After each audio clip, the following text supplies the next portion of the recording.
Good morning, fourth graders. It's Monday, May 11th assignment. So after we did the performance task last week, we are now moving back into Newsela.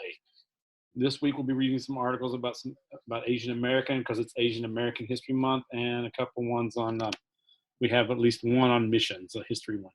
So we will switch the screen. You'll need to go back to your Newsela. Sorry. So I'll review how we get there. We got it right here.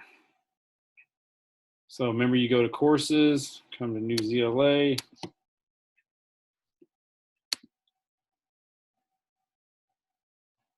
And we have a whole new list of stuff.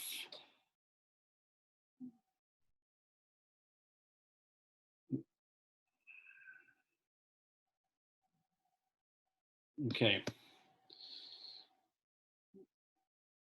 You're going to go into your assignments again. Your assignments, remember, they come up on the screen now. So we are using this new one. It's called Newsela fourth grade, May 11th through 15th. All right. So the first article, you'll click on that, and we're reading about ancient women surfers. These are about some women surfers from Polynesia, Asia, Hawaii, and just a few different articles here. And so what you're going to read, it shows a woman surfing. Women surfers have been riding waves since the 1600s. And we'll read it, your activities.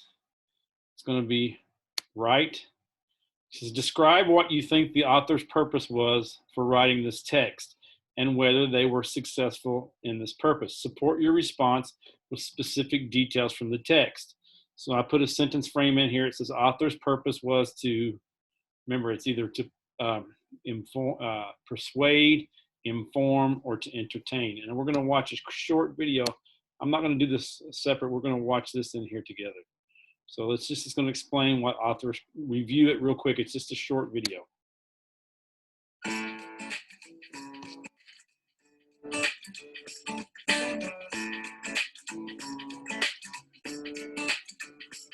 So they're saying it's easy as pie.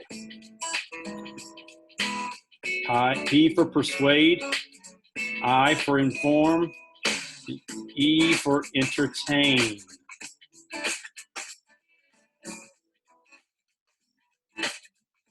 Persuade, the author's purpose is to get you to take action or to convince you of an idea. Did the author try to convince me? That's what persuade means. They're trying to make somebody believe something.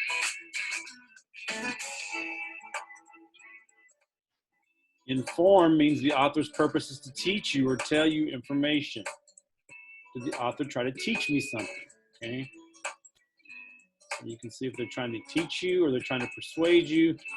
And the last was called entertain. The author's purpose is to amuse you. The text is meant to be read for fun.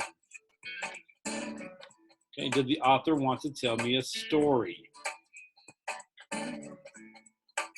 Remember, our author's purpose is easy as pie. That's the way we remember it. Persuade, inform, or entertain. You're going to pick one of those ways and you're going to try it, okay?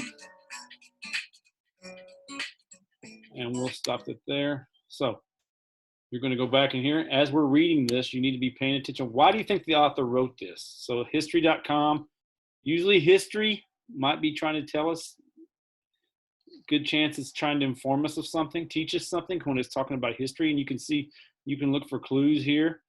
And this is on history.com where it came from. So it says Polynesia is a region of islands in the Pacific.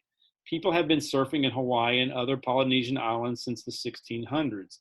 They may be surfing even earlier. Surfing almost ended, though. Christian missionaries tried to stop it in the 1800s. But a Hawaiian princess helped bring it back. Okay, so princess.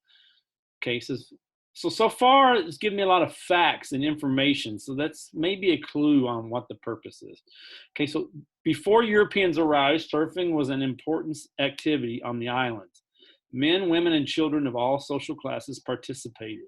Surfing plays an important role in Hawaiian mythology. Kalia is a mythical Maui princess. She is described as one of the best surfers in the Hawaiian kingdom. Mamala is a demigod. She's a half woman, half shark. She rode the waves too. The oldest known papa, he nelu, or surfboard, dates to the 1600s. It comes from the Princess Kamehameha Kana Imoa's burial grave. This is on the Big Island. American missionaries arrived in Hawaii in the 1800s. This distributed the mixed gender sport.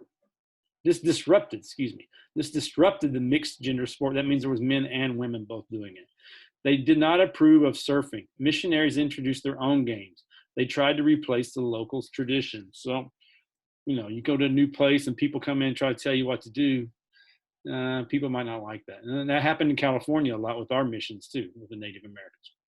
So it never completely went away.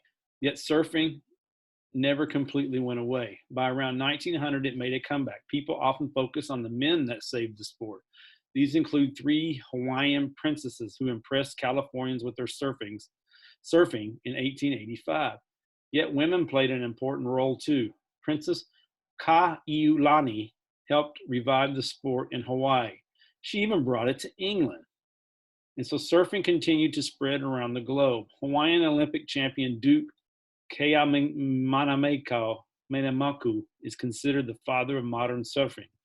He showed 15-year-old Isabella Leatham how to surf. She wasn't the first Australian to surf. However, she became one of the most famous. She later moved to California. There, she became a director of swimming in San Francisco.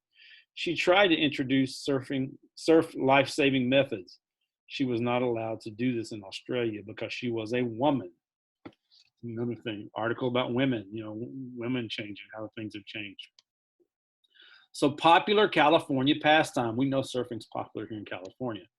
During and after World War II, surfing became a popular pastime for white middle-class youth in California. Catchy songs spread the image of the California surfer. The Beach Boys contributed to this cause.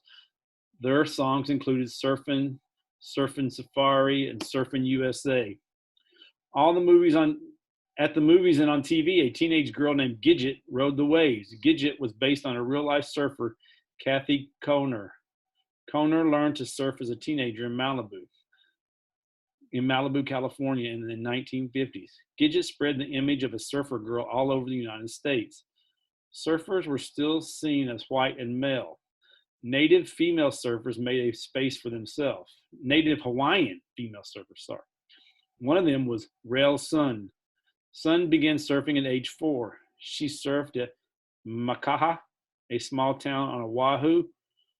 When she became old enough to compete, she entered men's contests. There weren't enough contests for women at the time. According to the New York Times, she almost always made the finals for the men's event. Sun's achievements earned her the nickname Queen of the Makaha. All right. So excuse me on some of my Hawaiian pronunciations. It's sometimes hard to say the words. They use a lot of vowels in their language. Okay, there's a picture of the princess. All right, so your prompt is, again, to go back, describe what you think the author's purpose was for writing this text. So it gave you a lot of facts and a lot of dates. And usually sometimes that's a good clue on what the author's doing.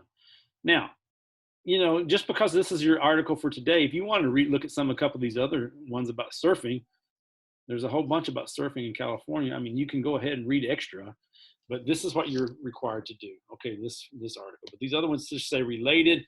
So these are always things you can go down and click on, okay? All right. We are going to hope you have a nice day, and I'll talk to you later.